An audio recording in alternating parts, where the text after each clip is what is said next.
ನಮಸ್ಕಾರ ಸ್ನೇಹಿತರೆ, ಎಕ್ಸಾಮ್ ಓಟೆಕ್ಸ್ಗೆ ಸ್ವಾಗತ. ಫ್ರೆಂಡ್ಸ್, ಇವತ್ತು ನಾನು ಹೊಸ ಒಂದು ಚಾಪ್ಟರ್ನ ನಿಮ್ಮ ಮುಂದೆ ತಂದಿದ್ದೀನಿ. ಅದೇ ನಂಬರ್ ಸಿಸ್ಟಮ್ ಅಥವಾ ಸಂಖ್ಯಾ ಪದ್ಧತಿ. ಈ ನಂಬರ್ ಸಿಸ್ಟಮ್ ಅಲ್ಲಿ ಯಾವ್ಯಾವ ಸಂಖ್ಯೆಗಳು ಬರ್ತವೆ ಮತ್ತು ಇವನ್ನ ಎಲ್ಲೆಲ್ಲಿ ಉಪಯೋಗ ಮಾಡ್ತೀವಿ ಅಂತ ನೋಡ್ಕೊಂಡು ಹೋಗೋಣ. ಮೊದಲಿಗೆ ಈ ನಂಬರ್ ಸಿಸ್ಟಮ್ ಅಥವಾ ಸಂಖ್ಯಾ ಪದ್ಧತಿಯಲ್ಲಿ ಎರಡು ವಿಭಾಗಗಳನ್ನಾಗಿ ನಾವು ಮುಖ್ಯವಾಗಿ ಮಾಡ್ತೀವಿ.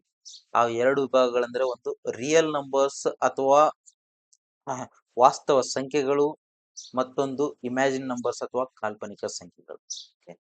ರಿಯಲ್ ನಂಬರ್ಸ್ ಅಲ್ಲಿ ಯಾವ್ಯಾವ ನಂಬರ್ ಬರ್ತವೆ ನೋಡ್ಕೊಂಡು ಹೋಗೋಣ.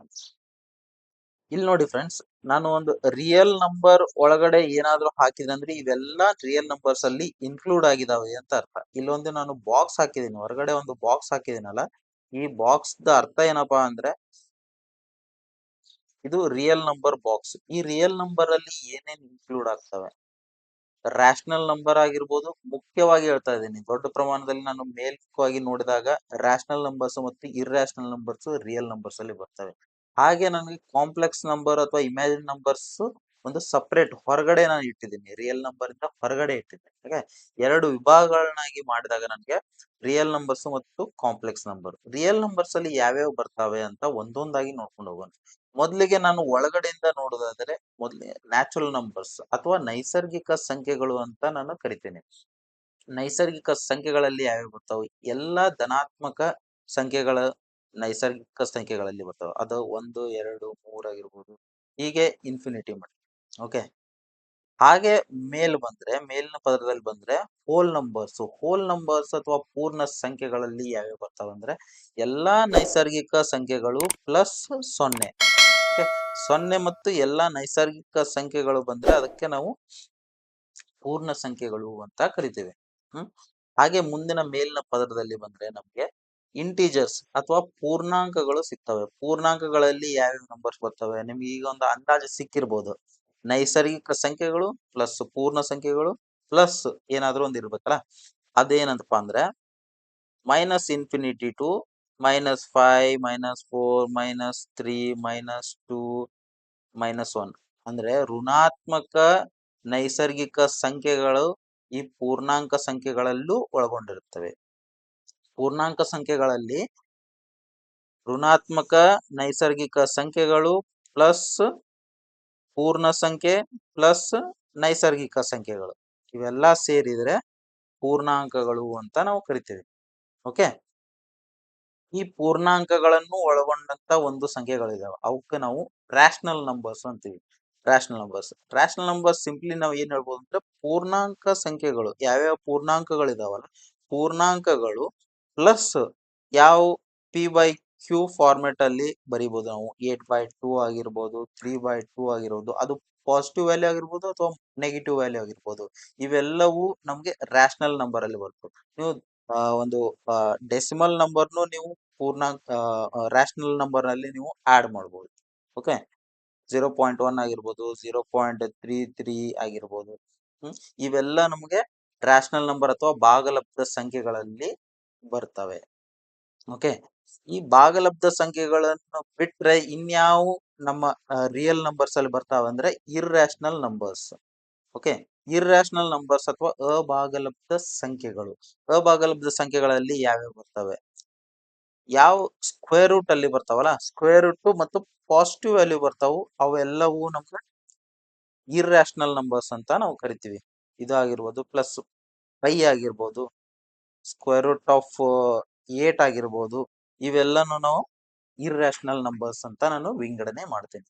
ಓಕೆ. ಈಗ ನಂದು ರಿಯಲ್ ನಂಬರ್ಸ್ ಅಲ್ಲಿ ಯಾವ್ಯಾವ ಬರ್ತಾವ ಅಂತ ನನ್ಗೆ ಗೊತ್ತಾಯ್ತು. ಓಕೆ. ಅವೆಲ್ಲವೂ ವಾಸ್ತವ ಸಂಖ್ಯೆಗಳು. ವಾಸ್ತವ ಸಂಖ್ಯೆ ಅಂದ್ರೆ ರಿಯಲ್ ನಂಬರ್ಸ್. ಇವೆಲ್ಲವಿದಾವಲ್ಲ, ಇವೆಲ್ಲವೂ ನನಗೆ ರಿಯಲ್ ನಂಬರ್ಸ್ ಅಲ್ಲಿ ಬರ್ತವೆ. ಓಕೆ. ಇವೆಲ್ಲವನ್ನು ನಾನು ರಿಯಲ್ ನಂಬರ್ಸ್ ಅಂತ ನಾನು ಹೇಳ್ಬೋದು. ನೆಕ್ಸ್ಟ್ ಇದನ್ ಬಿಟ್ರೆ ನನಗೆ ಯಾವ ವಾಸ್ತವ ಸಂಖ್ಯೆಗಳಲ್ಲವೋ ಅವೆಲ್ಲವೂ ಕಾಲ್ಪನಿಕ ಸಂಖ್ಯೆಗಳಲ್ಲಿ ನಾನು ವಿಂಗಡಣೆ ಮಾಡಬಹುದು. ಅದರಲ್ಲಿ ಮುಖ್ಯವಾಗಿ ಯಾವ ನಂಬರ್ಸು x+j ಫಾರ್ಮೆಟ್ ಅಲ್ಲಿ ಇರ್ತಾವಲ್ಲ ಆ numbers. For example 3+j2. Okay. ಇದರಲ್ಲಿ ನೋಡು, ಇದು ರಿಯಲ್ ಪಾರ್ಟ್, ಇದು ಇಮ್ಯಾಜಿನರಿ ಪಾರ್ಟ್. ಇಮ್ಯಾಜಿನರಿ ಪಾರ್ಟ್ ಅಲ್ಲಿ ನನಗೆ ಜೆ ಇದೆ ಅಲ್ಲ, ಸೊ ಅದಕ್ಕೆ ನಾನು ಇಮ್ಯಾಜಿನರಿ ಪಾರ್ಟ್ ಅಂತೀನಿ. ಸೊ ಇದೆಲ್ಲ ಪೂರ್ತಿ ಒಂದು ಏನಾಗುತ್ತೆ ಅಂದ್ರೆ ಇಮ್ಯಾಜಿನರಿ ನಂಬರ್ ಆಗುತ್ತೆ. ಓಕೆ, ಇದು ಜೆ ಅನ್ನೋದು ಏನಂದ್ರೆ ಇಮ್ಯಾಜಿನರಿ ಪಾರ್ಟ್. ಇದಕ್ಕೆ ವ್ಯಾಲ್ಯೂ ಏನಪ್ಪಾ ಅಂದ್ರೆ square root of -1. Okay, square root of -1. ಈ ನಂಬರ್ ಸಿಸ್ಟಮ್ ಅಲ್ಲಿ ಇನ್ನೂ ಒಂದಿಷ್ಟು ನಂಬರ್ಸ್ ಬರ್ತವೆ. ಅವು ಯಾವಪ್ಪ ಅಂದ್ರೆ ಪ್ರೈಮ್ ನಂಬರ್ಸ್. ಪ್ರೈಮ್ ನಂಬರ್ಸ್ಗೆ ನಾನು ಅವಿಭಾಜ್ಯ ಸಂಖ್ಯೆಗಳು ಅಂತ ಕರಿತೇನೆ. ಅವಿಭಾಜ್ಯ ಸಂಖ್ಯೆಗಳು ಅಂದರೆ ಏನು ಅಂತ ಇವಾಗ ನೋಡೋಣ. ಯಾವ ನಂಬರು ಒಂದು ಮತ್ತು ಅದೇ ಸಂಖ್ಯೆಯಿಂದ ಭಾಗಿಸಲ್ಪಡುತ್ತದೆಯೋ ಆ ಸಂಖ್ಯೆಯನ್ನು ನಾನು ಪ್ರೈಮ್ ನಂಬರ್ ಅಂತ ಕರಿತೀನಿ. ಪ್ರೈಮ್ ನಂಬರ್ ಅಂದ್ರೆ ಏನ್ರಿ? ಯಾವ ಸಂಖ್ಯೆ ಅದೇ ನಂಬರು ಅಥವಾ ಕೇವಲ ಒಂದರಿಂದ ಭಾಗಿಸಲ್ಪಡುತ್ತದೆಯೋ ಆ ಸಂಖ್ಯೆಯನ್ನು ನಾನು ಅವಿಭಾಜ್ಯ ಸಂಖ್ಯೆ ಅಂತ ಕರಿತೇನೆ. ಓಕೆ, ಎಕ್ಸಾಂಪಲ್ 5 ಇದೆ ಅಂತ ತಿಳ್ಕೊಳ್ಳಿ. 5 ಯಾವ ಸಂಖ್ಯೆಯಿಂದ ಭಾಗಿಸಲ್ಪಡುತ್ತದೆ ಹೇಳ್ರಿ ನನಗೆ. ಇದು 5ರಿಂದನೇ ನಾನು ಭಾಗ ಮಾಡ್ಬೋದಾ? ಅಂದ್ರೆ 5 ಒಂದ್ಲೆ 5, 5ರಿಂದ. ಅಥವಾ 1ರಿಂದ ಭಾಗ ಮಾಡ್ಬೋದಾ? 1 5ಲೆ 5. ಸೊ ನಿಮಗೊಂದು ಐಡಿಯಾ ಬಂದಿರ್ಬೇಕು. ಪ್ರೈಮ್ ನಂಬರ್ ಅಂದ್ರೆ ಏನಂದ್ರೆ the number which is divisible by it self and only 1. That number is called prime number. ನಮ್ಮಲ್ಲಿ ಯಾವ್ಯಾವ ಪ್ರೈಮ್ ನಂಬರ್ಸ್ ಇದಾವೆ, ಎಷ್ಟು ಪ್ರೈಮ್ ನಂಬರ್ಸ್ ಇದಾವ ಅಂತ ಈಗ ನಾವು ನೋಡ್ಕೊಂತ ಹೋಗೋಣ. ನಾನು ಇದನ್ನ ಎರೇಸ್ ಮಾಡ್ಬಿಡ್ತೀನಿ. ಓಕೆ, ಇಲ್ಲಿ ನೋಡ್ರಿ, ಫಸ್ಟ್ ಕ್ವಶನ್ ಬರ್ಬೋದು ಒನ್ ಪ್ರೈಮ್ ನಂಬರ್ ಅಂತ ಕೇಳ್ಬೋದು ನೀವು. ದಿಸ್ ಇಸ್ ನೋಟ್ ಬರ್ಕೊಂಡ್ಬಿಡ್ರಿ. 1 is neither prime number not non composite number. Okay, 1 ಅನ್ನೋದು ಅವಿಭಾಜ್ಯ ಸಂಖ್ಯೆಯೂ ಅಲ್ಲ, ಸಂಯುಕ್ತ ಅಥವಾ ವಿಭಾಜ್ಯ ಸಂಖ್ಯೆಯೂ ಅಲ್ಲ. ಈ 1 ಅನ್ನ ತೆಗೆದ್ಬಿಡ್ತೀನಿ ನಾನು. ನೆಕ್ಸ್ಟ್ 2. ಹೌದು, 2 ಮೊದಲನೇ ಪ್ರೈಮ್ ನಂಬರ್ ಮತ್ತು ಇದು ಇವನ್ ಪ್ರೈಮ್ ನಂಬರ್. ಓಕೆ, ಇದು ಸ್ಮಾಲೆಸ್ಟ್ ಪ್ರೈಮ್ ನಂಬರ್ ಹೌದು ಮತ್ತು ಇವನ್ ಪ್ರೈಮ್ ಅಂದ್ರೆ ಸಮ ಅವಿಭಾಜ್ಯ ಸಂಖ್ಯೆ ಇರೋದು ಒಂದೇ ನಂಬರ್. ಯಾವ್ದಪ್ಪ ಅಂದ್ರೆ 2. ಓಕೆ, ಇದನ್ ಬಿಟ್ರೆ ಯಾವ್ದು ಸಮ ಸಂಖ್ಯೆಯಲ್ಲಿ ಅವಿಭಾಜ್ಯ ಸಂಖ್ಯೆಗಳು ನಿಮ್ಗೆ ಸಿಗದೇ ಇಲ್ಲ. ನೆಕ್ಸ್ಟ್ 2 ಆದ್ಮೇಲೆ 3, 4 ಬರುತ್ತಾ? ಇಲ್ಲ. 5, 7 ಇಷ್ಟು 10ರೊಳಗಿದ್ದು. ನೆಕ್ಸ್ಟ್ 11, 13, 17 ಬರುತ್ತೆ, 19 ಬರುತ್ತೆ, 23 ಬರುತ್ತೆ,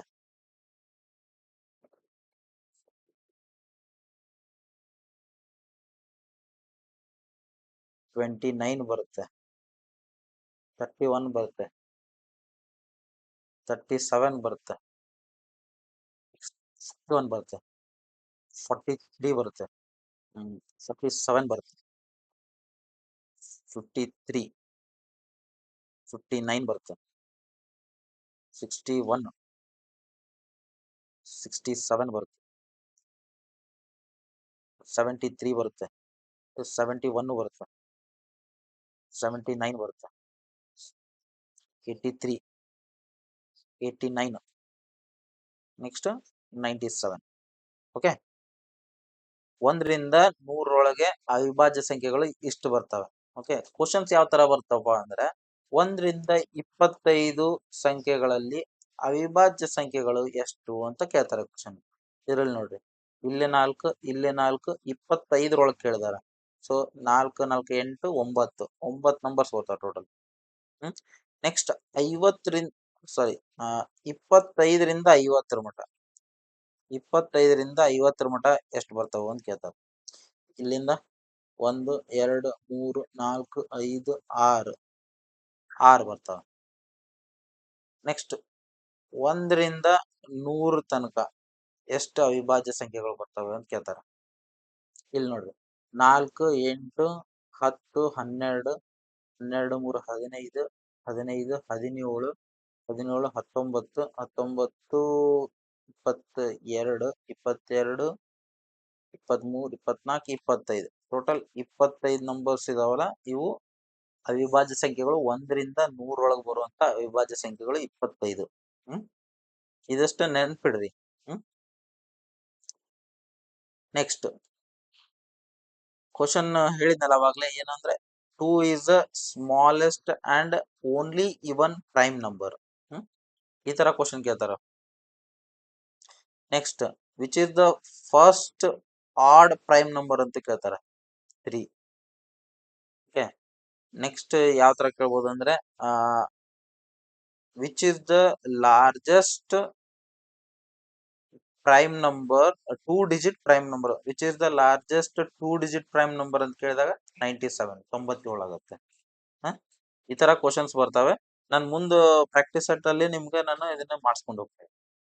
ನೆಕ್ಸ್ಟ್ ಕಂಪೋಸಿಟ್ ನಂಬರ್ ಅಥವಾ ಸಂಯುಕ್ತ ವಿಭಾಜ್ಯ ಸಂಖ್ಯೆಗಳು. ಸಂಯುಕ್ತ ಅಥವಾ ವಿಭಾಜ್ಯ ಸಂಖ್ಯೆಗಳು ಅಂದ್ರೆ ಏನು? ಯಾವ ಪ್ರೈಮ್ ನಂಬರ್ಸ್ ಅಲ್ಲಲ್ಲ ಅವೆಲ್ಲವೂ ಕಂಪೋಸಿಟ್ ನಂಬರ್ಸ್. ಫಾರ್ ಎಕ್ಸಾಂಪಲ್ 6 ನಾನು ಯಾಕೆ ನಾನು ಕಂಪೋಸಿಟ್ ನಂಬರ್ ಅಂತ ಹೇಳ್ತೇನೆ ಹೇಳ್ರಿ. ಇದನ್ನ ನಾನು ಪ್ರೈಮ್ ನಂಬರ್ ಹೇಳಿದಾಗ ಏನ್ ಹೇಳಿದೆ ನಿಮ್ಗೆ, 1 ಮತ್ತು ಅದೇ ನಂಬರ್ ನಿಂದ ಭಾಗಿಸಲ್ಪಡುವಂತ ನಂಬರ್ನ ಪ್ರೈಮ್ ನಂಬರ್ ಅಂತ ಕರಿತೀನಿ ನಾನು. ಇದ್ರಲ್ಲಿ ನೋಡ್ರಿ, 1 ಇದ್ರದ್ದು ಯಾವ್ಯಾವ ನಂಬರ್ ಇಂದ ಭಾಗಿಸಲ್ಪಡುತ್ತದೆ ನೋಡ್ರಿ. 1 2ರಿಂದನೂ ಹೋಗುತ್ತೆ, 3ರಿಂದನೂ ಹೋಗುತ್ತೆ, 6ರಿಂದನೂ ಹೋಗುತ್ತೆ. ಸೊ 1 ಮತ್ತು ಅದೇ ನಂಬರ್ ಬಿಟ್ಟು ಬೇರೆ ನಂಬರ್ ಇಂದ ಭಾಗಿಸಲ್ಪಟ್ರೆ ಅದನ್ನ ನಾನು ಕಂಪೋಸಿಟ್ ನಂಬರ್ ಅಂತ ಕರಿತೀನಿ. Simple. Next twin prime numbers ಅಥವಾ ಅವಳಿ ಅವಿಭಾಜ್ಯ ಸಂಖ್ಯೆಗಳು ಅಂದ್ರೆ ಏನು? ಟ್ವಿನ್ ಅಂದ್ರೆ ಏನ್ರಿ? 2. ಓಕೆ, ಇದ್ರಲ್ಲಿ ನೆನ್ಪಿಡಕ್ ಏನಪ್ಪಾ ಅಂದ್ರೆ, ಯಾವ 2 ಪ್ರೈಮ್ ನಂಬರ್ ಬಾಜು ಬಾಜುನೇ ನೆಕ್ಸ್ಟ್ ನಂಬರ್ಸ್ ಇರ್ತಾವೆ ಮತ್ತು ಅವ್ 2 ನಂಬರ್ ನಡುವೆ ಅಂತರ 2 ಇರ್ಬೇಕು. ಓಕೆ, ಫಾರ್ ಎಕ್ಸಾಂಪಲ್ ಇಲ್ಲಿದಾವ್ ಇಷ್ಟು ಸೆಟ್, ನಾನು 1ರಿಂದ 100 ಒಳಗೆ ಯಾವ್ಯಾವ ಇದಾವಲ್ಲ ಆ ಸೆಟ್ ನ ನಾನು ಬರೆದಿಟ್ಟಿದ್ದೀನಿ. ಏನಪ್ಪಾ ಅಂದ್ರೆ 3 ಮತ್ತು 5 ಇದ್ರದ್ದು ಡಿಫ್ರೆನ್ಸ್ ಎಷ್ಟು ಇದಾವ ನಡು? 2. ಓಕೆ, ಇದ್ರ ಮಧ್ಯ ಅಂತರ ಎಷ್ಟು? 2. 5 ಮತ್ತು 7, 11, 13, 17, 19 ಇಲ್ಲಿದಾವ್ ನೋಡ್ರಿ ನಂಬರ್ಸ್, ನಿಮ್ಗೆ ಇಲ್ಲೇ ಸಿಕ್ಬಿಡುತ್ತೆ. 71, 73, 41, 43, 29, 31 ಅಂತರ 2 ಇರ್ತಾವು. ಮತ್ತೆ 2 ಪ್ರೈಮ್ ನಂಬರ್ಸ್ ಆಗಿರ್ತಾವ. 59, 61, 71, 73. ಓಕೆ, ಅದಕ್ಕೆ ಈ ಟೇಬಲ್ ನ ನೆನ್ಪಿಡಕ್ ನಿಮ್ಗೆ ಹೇಳಿದೆ. ಈ ಟೇಬಲ್ ನ ನೀವು ನೆನ್ಪಿಟ್ಬಿಟ್ರೆ ಅಂದ್ರೆ ಇವು ಎಲ್ಲ ನಿಮ್ಗೆ ಸರಳ ಆಗ್ತವೆ. ಹಾಗೆ ಮುಂದ್ ನೋಡೋದಾದ್ರೆ ಕೋ ಪ್ರೈಮ್ ನಂಬರ್ಸ್ ಅಥವಾ ಸಹ ಅವಿಭಾಜ್ಯ ಸಂಖ್ಯೆಗಳು. ಅವಿಭಾಜ್ಯ ಸಂಖ್ಯೆಗಳು ಅಂದ್ರೆ ಏನಂತ ಗೊತ್ತಿತ್ತು, ಪ್ರೈಮ್ ನಂಬರ್ಸ್. ಸಹ ಅವಿಭಾಜ್ಯ ಅಂದ್ರೆ ಒಂದಕ್ಕೊಂದು ಪ್ರೈಮ್ ನಂಬರ್ ಆಗಿರ್ಬೇಕು, ಒಂದಕ್ಕೊಂದು ಅವಿಭಾಜ್ಯ ಸಂಖ್ಯೆಗಳಾಗಿರ್ಬೇಕು. ಫಾರ್ ಎಕ್ಸಾಂಪಲ್ ನಾನು 5 ಮತ್ತು 6 ತಗೊಂಡೆ ಅಂದ್ರೆ ಇವೆರಡರ ಮಧ್ಯೆ ಇರುವ ಒಂದು HCF ಏನಿದೆಯಲ್ಲ ಅದು 1 ಆಗಿರುತ್ತೆ. ಓಕೆ, ಏನಪ್ಪಾ ಅಂದ್ರೆ ಇದು 2 ಪ್ರೈಮ್ ನಂಬರ್ ಆಗಿರ್ಬೇಕಂತ ಏನೊಂದು ಕಂಡೀಷನ್ ಇಲ್ಲ. 2 ಒಂದಕ್ಕೊಂದು ಅವಿಭಾಜ್ಯ ಸಂಖ್ಯೆಗಳು. ಓಕೆ, ಇವೆರಡರ ನಡುವಿನ ಒಂದು HCF 1 ಆಗಿರುತ್ತೆ. ಓಕೆ, ಇವೆರಡರ ನಂಬರ್ ನಡುವೆ ಕಾಮನ್ ಆಗಿ ಯಾವುದೇ ಒಂದು ಫ್ಯಾಕ್ಟರ್ಸ್ ಇರೋದಿಲ್ಲ. ಈಗ ಫಾರ್ ಎಕ್ಸಾಂಪಲ್ ನಾನು 12 ಮತ್ತು 9 ತಗೊಂಡ್ರೆ ಇದು ಸಹ ಅವಿಭಾಜ್ಯ ಆಗತ್ತಾ ಅಂತ ನೀವು ಕೇಳಿದ್ರೆ ಇದು ಆಗೋದಿಲ್ಲ. ಯಾಕಂದ್ರೆ ಇದ್ರ ನಡುಗಡೆ 3 ಅಂತಿದೆಯಲ್ಲ, 3 9 3ರಲ್ಲೂ ಹೋಗುತ್ತೆ, 12 3ರಲ್ಲೂ ಹೋಗುತ್ತೆ. ಹಾಗೆ ಇದನ್ನ ನೋಡಿದಾಗ ನೀವು 5 ಮತ್ತು 6 ನೋಡಿದಾಗ ಇದರಲ್ಲಿ ಯಾವುದೇ ಒಂದು ಕಾಮನ್ ಡಿವೈಸರ್ ಇಲ್ಲ. ಸೊ ಇದನ್ನ ನಾನು ಕೋ ಪ್ರೈಮ್ ಅಥವಾ ಸಹ ಅವಿಭಾಜ್ಯ ಸಂಖ್ಯೆ ಅಂತ ಕರಿತೇನೆ. ಸ್ನೇಹಿತರೆ, ಮುಂದೆ ನಾವು ಒಂದು ರೋಮನ್ ಸಂಖ್ಯೆಗಳನ್ನ ನೋಡೋಣ. ರೋಮನ್ ಸಂಖ್ಯೆಗಳು ನಮ್ಗೆ ಹೇಗೆ ಹೆಲ್ಪ್ ಆಗ್ತವೆ ಎಕ್ಸಾಮ್ ಅಲ್ಲಿ ಅನ್ನೋದು ನೀವು ಬಹಳ ಇಂಪಾರ್ಟೆಂಟ್. ಇದು ರೋಮನ್ ಸಂಖ್ಯೆಯ ಮೇಲೆ ಒಂದು ಕ್ವಶನ್ ಬಂದೇ ಬರುತ್ತಂತ ನನ್ನ ಅನುಮಾನ. ಯಾಕಂದ್ರೆ ಜಾಸ್ತಿ ಡಿ ಗ್ರೂಪ್ ಅಥವಾ RRB ಅಲ್ಲಿ ರೋಮನ್ ಸಂಖ್ಯೆ ಮೇಲೆ ಕ್ವಶನ್ ಕೇಳಿದ್ದಾರೆ. ನಿಮ್ಗೆ ಈಗ ನಾನು ಇಂಗ್ಲಿಷ್ ಮತ್ತು ರೋಮನ್ ಸಂಖ್ಯೆಗಳನ್ನ ಕಂಪೇರ್ ಮಾಡಿ ತೋರಿಸ್ತೀನಿ ಯಾವ ತರ ಬರೀತಾರೆ ಅಂತ. ನಾನು ಇಂಗ್ಲಿಷ್ ಅಲ್ಲಿ ಒಂದ್ ಈ ತರ ಬರೆದ್ರೆ ರೋಮನ್ ಸಂಖ್ಯೆಯಲ್ಲಿ ಈ ತರ ಅಥವಾ ಹೀಗೂ ಬರಿಬಹುದು. 2ಅನ್ನ ಹೀಗೆ ಬರಿಬೇಕು, 2 ಗೆರೆ ಹಾಕಬಹುದು. 3ಕ್ಕೆ 3 ಗೆರೆ ಹಾಕೋದು. 4, 5 ನೋಡಿ. 5ಕ್ಕೆ ನಾನು V ಅಂತ ಬರೆದ್ರೆ 4ಕ್ಕೆ 1 ಹಿಂದ್ಗಡೆ ಬರೆದ್ರೆ 4 ಆಗುತ್ತೆ. 6ಅನ್ನ ಬರಿಬೇಕಂದ್ರೆ ನಾನು 5 ಬರದೆ ಮತ್ತೆ ಮುಂದೊಂದು ಗೆರೆ ಹಾಕಿದ್ರೆ 6 ಆಗುತ್ತೆ.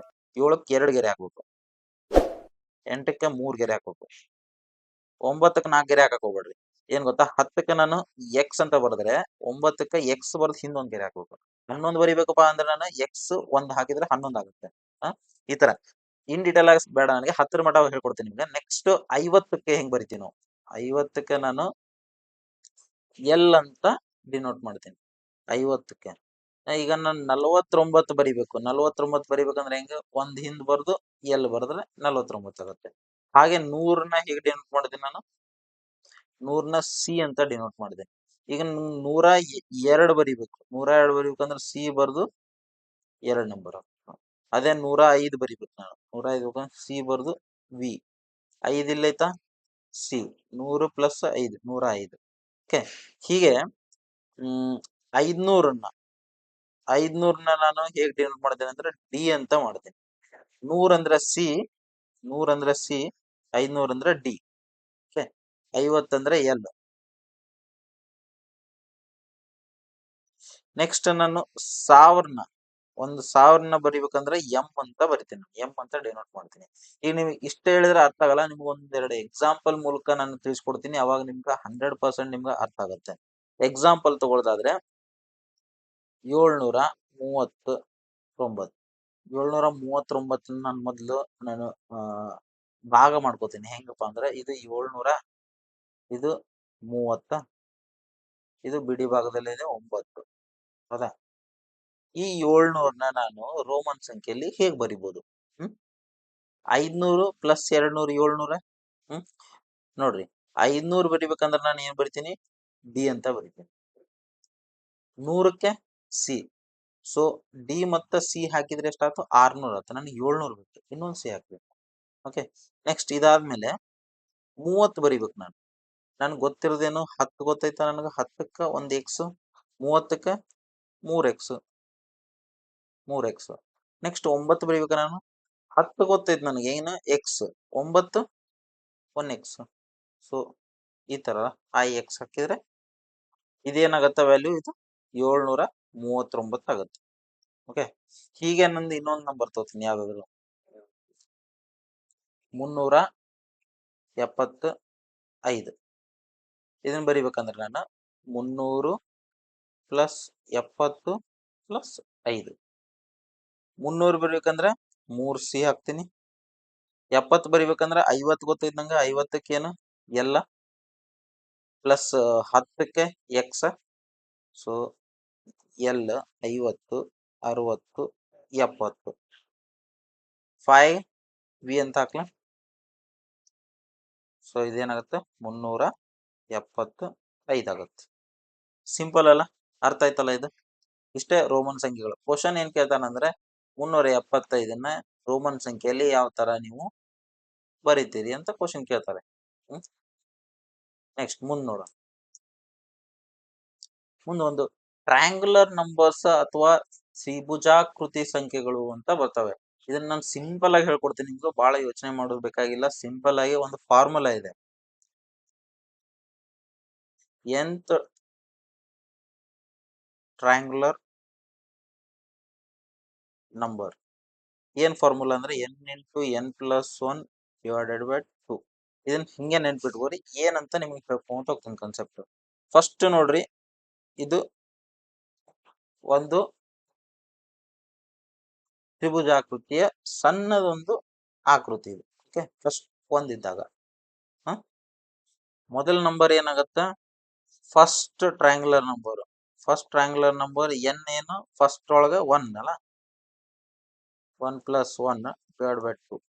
ಸೊ ಇದು 2 ಆಯ್ತು. 2 ಡಿವೈಡ್ ಬೈ 2 1 ಆಯ್ತು. ಸೊ ಇದು 1 ಆಯ್ತು. ನೆಕ್ಸ್ಟ್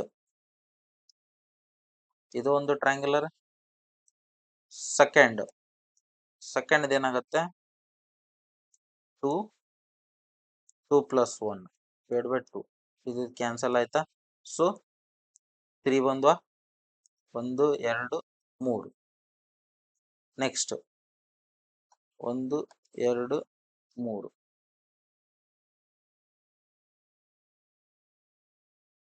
ಸೊ ನಾನು ಇಲ್ಲಿ ಬರ್ಕೊಂಡು ಹೋಗ್ತೇನೆ. ಏನಪ್ಪಾ ಅಂದ್ರೆ ತ್ರಿಭುಜ ಸಂಖ್ಯೆಗಳ ಒಂದು ಸರಣಿ ಹೇಗಿರುತ್ತೆ ಅಂದ್ರೆ 1 3. ನೆಕ್ಸ್ಟ್ ಎಷ್ಟಾಯ್ತ್ರಿ ಇದು? Third one 1 2 3 4 5 6. So 6. Next third triangular number ಏನಾಗಿರುತ್ತೆ n into n plus 1 divide by 2. 2 2 2 3 6 ಆಯ್ತಾ. ನೆಕ್ಸ್ಟ್ ನೋಡ್ರಿ, ಚಿತ್ರ ಮೂಲಕನೂ ತೋರಿಸ್ತಾ ಇದ್ದೀನಿ, ನಿಮ್ಗೆ ಫಾರ್ಮುಲಾ ಮೂಲಕನೂ ನಿಮ್ಗೆ ತಿಳ್ಪಡಿಸ್ತಾ ಇದ್ದೀನಿ. 4. ಇದು ಒಂದು ಟ್ರಯಾಂಗುಲರ್ ಆಕೃತಿ ಆಯ್ತಾ. ಇದ್ರಲ್ಲಿ ಎಷ್ಟಾಯ್ತು ನೋಡ್ರಿ, ಈಗ ಫಸ್ಟ್ 6 ಆಗಿತ್ತು, ಇವು 4. 6 4 10. Fourth n into n plus 1 divide by 2. 2 2 2 5 10 ಬಂತ. ಇದೇ ತರ ಬೆಳ್ಕೊಂಡು ಹೋಗುತ್ತೆ. nth ಟ್ರಯಾಂಗುಲರ್ ನಂಬರ್ ಬೇಕಂದ್ರೆ n into n plus 1 divide by 2. ಈ ಫಾರ್ಮುಲಾ ಹಾಕಿದ್ರೆ ನೀವು ಯಾವುದೇ nth ಟ್ರಯಾಂಗುಲರ್ ನಂಬರ್ ನೀವು ಕಂಡುಹಿಡಿಬಹುದು. ಓಕೆ. ನೆಕ್ಸ್ಟ್ ಮುಂದಿನ ಒಂದು ಕಾನ್ಸೆಪ್ಟ್ ಬರೋದಾದ್ರೆ ಪ್ಲೇಸ್ ವ್ಯಾಲ್ಯೂ ಮತ್ತು ಫೇಸ್ ವ್ಯಾಲ್ಯೂ ಅಂತ ಎರಡು ತರ ವ್ಯಾಲ್ಯೂಸ್ ಅಥವಾ ಸ್ಥಾನ ಬೆಲೆ ಮತ್ತು ಮುಖ ಬೆಲೆ ಅಂತ ಬರುತ್ತೆ. ಇದರಲ್ಲಿ ನಿಮ್ಗೆ ಒಂದು ಕ್ವಶನ್ ಹಾಕಿದ್ರೆ ನಿಮ್ಗೆ ಅರ್ಥ ಆಗುತ್ತೆ ಇದು ಏನು ಅಂತ. ಓಕೆ ನೋಡ್ರಿ, 7059 ಇದರಲ್ಲಿ 5ರ ಸ್ಥಾನ ಬೆಲೆ ಏನು, ಮುಖ ಬೆಲೆ ಏನು ಅಂತ ಒಂದು ಕ್ವಶನ್ ಕೇಳ್ತಾರೆ. ಈ ತರ ಕ್ವಶನ್ ಬರ್ತವೆ. ಇದ್ರಲ್ಲಿ ನೋಡ್ರಿ, ಬಿಡಿ 10 100 1000 ಹೌದಾ. ಇದರಲ್ಲಿ ಎಷ್ಟನೇ ಸ್ಥಾನಕ್ಕೆ ಬಂತಿದು, ಇದು ಬಿಡಿ ಆದ್ಮೇಲೆ 10ಕ್ಕೆ ಬಂತಲ್ಲ. ಸೊ ಇದೇನು, ಇದ್ರ ವ್ಯಾಲ್ಯೂ ಸ್ಥಾನ ಬೆಲೆ ಎಷ್ಟು ಇದ್ರದ್ದು 50. ಓಕೆ. ಆದ್ರೆ ಅದು ನನ್ ಕಾಣ್ತಾ ಇದೆಲ್ಲ 7559ರಲ್ಲಿ ಇದು ಇದರ ಮುಖದ ಮೇಲೆ ಏನ್ ಕಾಣ್ತಾ ಇದೆ, ನಂಗೆ ಯಾವ ನಂಬರ್ ಕಾಣ್ತಾ ಇದೆ 5. ಸೊ ಇದರ ಮುಖ ಬೆಲೆ ಏನು 5. ಬಟ್ ಅದರ ಸ್ಥಾನ ಬೆಲೆ ಏನು, ಅದರದ್ದು ವ್ಯಾಲ್ಯೂ ಎಷ್ಟು ಅಂತ ಕೇಳ್ತಾ ಇದಾರೆ. ವ್ಯಾಲ್ಯೂ 50 ಆಗಿರುತ್ತೆ. ಅಂದ್ರೆ ಇದು 10th ಪ್ಲೇಸ್ ಅಲ್ಲಿ ಇದೆಯಲ್ಲ, ಅದಕ್ಕೆ 50. ಅದ್ರ ಫೇಸ್ ವ್ಯಾಲ್ಯೂ ಬಂದಾಗ ಅದ್ರ ಪ್ಲೇಸ್ ಆ ಜಾಗದಲ್ಲಿ ಆ ಫೇಸ್ ವ್ಯಾಲ್ಯೂ ಏನಾಗುತ್ತೆ ಅಂದ್ರೆ ಅದ್ರ ಮುಖದ ಮೇಲೆ ನಮ್ಗೆ ಏನ್ ಕಾಣ್ತಾ ಇದೆ 5 ಅಂತ ಕಾಣ್ತಾ ಇದೆಯಲ್ಲ. ಸೊ ಫೇಸ್ ಮೇಲೆ ಇರೋದು ಏನ್ ವ್ಯಾಲ್ಯೂ ಐತಲ್ಲ ಅದೇ face value 5. Place value face value ಅರ್ಥ ಆಯ್ತಾ. ಇನ್ನೊಂದು ಕ್ವಶನ್ ತಗೋತೀನಿ ನಾನು. 739ರಲ್ಲಿ 7 ಅನ್ನುವ ನಂಬರ್ನ ಪ್ಲೇಸ್ ವ್ಯಾಲ್ಯೂ ಮತ್ತು ಫೇಸ್ ವ್ಯಾಲ್ಯೂ ಕಂಡುಹಿಡಿಯಿರಿ ಅಂತ ಕೇಳ್ತಾರ. ಇದೇನಾಗತ್ತೆ 100 ಬಿಡಿ 10 100. ಸೊ ಇದೇನಾಗತ್ತೆ 700 ಸ್ಥಾನ ಬೆಲೆ. ಇಲ್ಲೇನಾಗತ್ತೆ 7 ಆಗತ್ತೆ.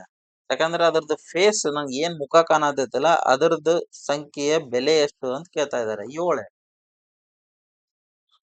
ಇದು ಸ್ಥಾನ, ಆ ಸ್ಥಾನಕ್ಕೆ ಹೋದಾಗ ಅದರದ್ದು ಬೆಲೆ ಏನಾಗಿರುತ್ತೆ 700 ಆಗಿರುತ್ತೆ, 700 ಪಟ್ಟಾಗಿರುತ್ತೆ. ಬಟ್ ಇಲ್ಲಿ ಏನಾಗುತ್ತೆ 7 ಆಗುತ್ತೆ. ಓಕೆ, ಡಿಫ್ರೆನ್ಸ್ ಅರ್ಥ ಆಗ್ತಾ ಇದೆಯಲ್ಲ. ನೆಕ್ಸ್ಟ್